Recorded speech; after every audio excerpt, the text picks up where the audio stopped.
어서 오세요. 반갑습니다.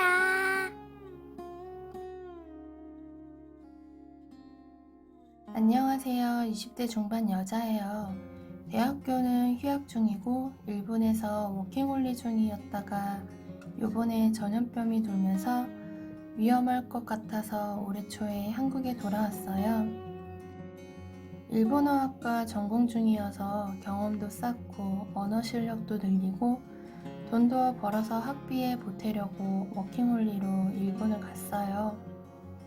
사실 한국도 가까워서 문제가 생기면 언제든지 집으로 올 수 있다는 점도 좋았고요. 처음 계획과 달리 복학을 할까 했지만 인터넷 강의로 대체할지 말지 미정이고 계약도 미루어지고 있어서 복학은 하지 않았어요. 그래서 2주간 자가격리하면서 알바 사이트를 뒤지기 시작했어요. 특별한 상황인 만큼 사람들을 직접 만나지 않으면서도 페이도 좋은 알바를 찾았어요.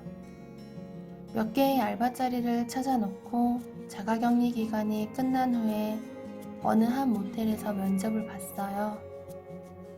면접 때 사장님께서 여기는 일반 모텔이 아니고 온천텔이라서 술 먹고 오는 손님도 적고 불륜 커플들보다 가족 단위 온천하러 오는 손님이 많기에 깔끔하고 일하기 좋을 거라고 하셨어요. 생각해보니 사장님 말씀처럼 괜찮을 것 같아서 이곳에서 알바를 하게 되었어요.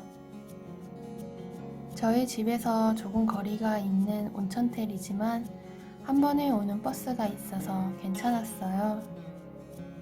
업무는 손님들이 나가면 청소하고 손님이 오면 결제 및 방 열쇠를 주고 전화 예약 등이었어요. 생각보다 일도 어렵지 않았고 다른 알바 대비 많은 손님을 만나지 않았고 시급도 좋았어요. 하지만 생각보다 평일 낮에는 가족 단위 손님도 있지만 불륜 커플도 많았어요.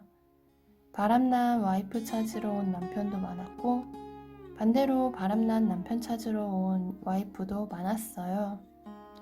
아무리 그래도 함부로 호실이나 CCTV를 보여줄 수 없기에 몇 시간씩 주차장에서 기다리시는 분들도 많았어요. 그러던 어느 날 3층 객실을 청소하고 내려가는데 어디서 많이 본 옷을 입고 가는 여자 손님분이셨어요. 생각해보니 저희 엄마와 비슷한 옷이었어요. 저분도 참 취향이 독특하다고 생각하면서 카운터에 들어왔어요. 주차장에 갔던 그 여자 손님이 다시 들어오시면서 앞에 다른 차가 주차되어서 못 나간다고 차를 빼달라고 말씀하셨는데 제 엄마였어요.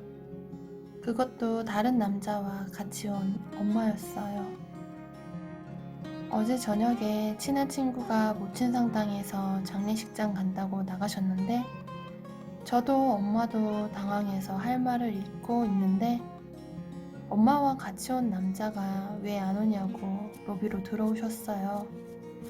차 좀 빨리 빼달라고 하면서 제 엄마한테 자기라고 불렀어요. 차에 가서 쉬고 있으라고.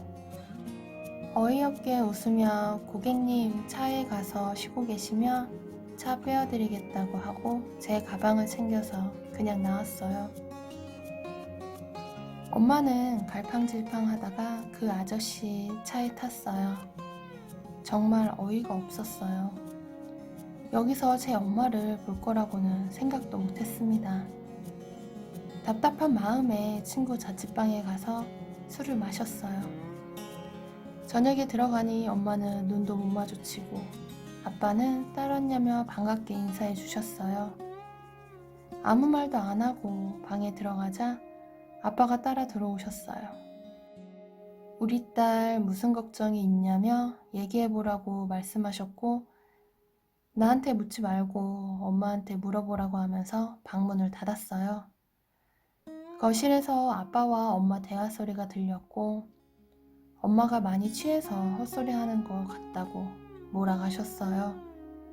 너무나 화가 나서 방문을 열고 나가 엄마도 많이 취해서 다른 남자랑 모텔 가서 잠을 잤어? 라고 소리를 질렀어요. 많이 취했다며 들어가라고 하시길래 아까 낮에 다른 알바에게 받은 CCTV를 보여주었어요. 전날 밤에 들어가는 장면, 나오는 장면, 저와 만나는 장면 다 보여드렸습니다. 아빠는 아무 말 없이 조용히 방에 들어가셨고, 엄마는 같은 여자끼리 비밀 하나 못 지켜주냐고 하시더군요. 잘못했다고 용서를 구할 줄 알았는데 정반대였어요. 제가 알고 있던 엄마가 맞나 싶었습니다. 그러면서 엄마는 항상 마음이 조마조마하고 힘들었었는데 오히려 잘 되었다며 그 남자한테 갈 거라며 짐을 챙겨서 나갔습니다. 아빠한테 이혼하자고 하시며 자기 잘못이 더 많은 거 알고 있으니 현찰 3천만 원 들어있는 이 통장 하나만 가지고 간다고 하였습니다. 아빠는 마음대로 하라며 나와보시지도 않으셨습니다. 한바탕 소동이 난 후 아빠가 소주 한잔 하자고 부르셨습니다. 그러면서 지난 과거에 있었던 일을 말씀해 주셨습니다. 제가 아주 어렸을 때 아빠가 트럭 운전을 하셨고 교통사고가 크게 나면서 오랫동안 병원 생활 및 재활 치료를 받았다고 하셨습니다. 심하진 않았지만 하반신 마비도 왔고 재활을 통해 많이 좋아졌지만 성기능을 잃었다고 하셨습니다. 그래서 엄마가 중간중간 다른 남자를 만나는 것을 알고 있었다고 하셨습니다. 그래도 몸이 외로워 단순한 바람이겠거니 하였는데 저렇게 나가는 거 보니 이번에는 그 이상인 것 같다며 엄마를 너무 원망하지 말고 보내주자고 하셨습니다. 너무 담담하게 말씀하시는 아빠도 미웠습니다. 하지만 몇 달의 시간이 지나면서 이혼도 끝나고 제 마음속 화도 식어가고 있었습니다. 머리로는 이해는 되지만 마음으로 용서하기 힘들었습니다. 엄마가 나간 지 3개월쯤 되어갈 무렵 저한테 잘 지내냐고 메신저가 왔지만 답장하지 않았어요.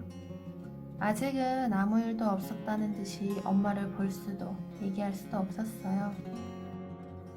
답장이 없는데도 점점 더 자주 메신저를 보내시더니 그러던 어느 날 집에 엄마가 오셨습니다.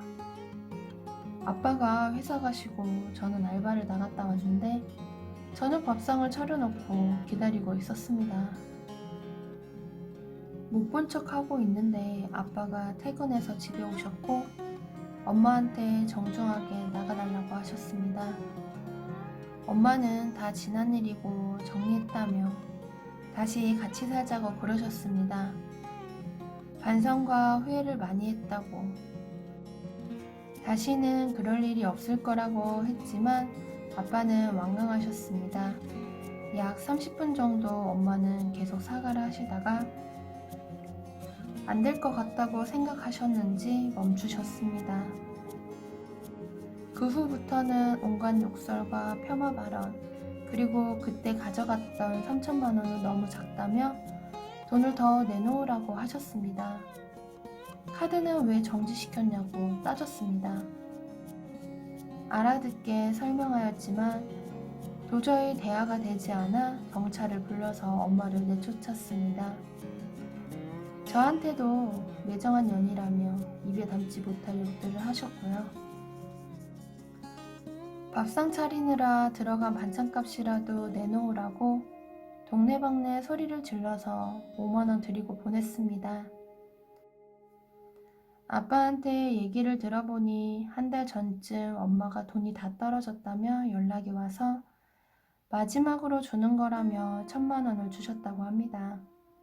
그런데 그것도 다 쓴 것 같다고 하셨습니다. 그래서 아빠가 주변 지인들에게 수소문을 해보니 바람난 남자는 엄마 돈 3천만 원을 가지고 도망갔고 엄마는 사채업자에게 돈을 빌려서 도박을 하다가 빚이 제법 쌓여가고 있던 중이었습니다. 도대체 엄마는 몇 달 사이에 무슨 일이 있었는지 완전히 다른 사람이 되어가고 있었습니다. 아빠가 당분간은 엄마랑 연락하고 지내지 않는 게 좋을 것 같다고 하셔서 그렇게 하겠다고 하였습니다. 그 후로 몇 번 더 찾아오고 경찰 부르고 쫓아내는 일이 있었습니다. 모르는 번호로 전화해서 다짜고짜 욕하며 돈 달라고 하기에 요즘은 모르는 번호는 아예 받지도 않습니다. 이제는 엄마를 이해하고 용서하는 것은 못할 것 같습니다. 연락처도 바꾸고 이사를 가야만 모든 것이 끝날까요? 답답한 마음에 글을 남겨봅니다. 구독과 좋아요 꾹꾹 눌러주세요. 꾹꾹. 알림 설정도 꾹꾹 눌러주세요.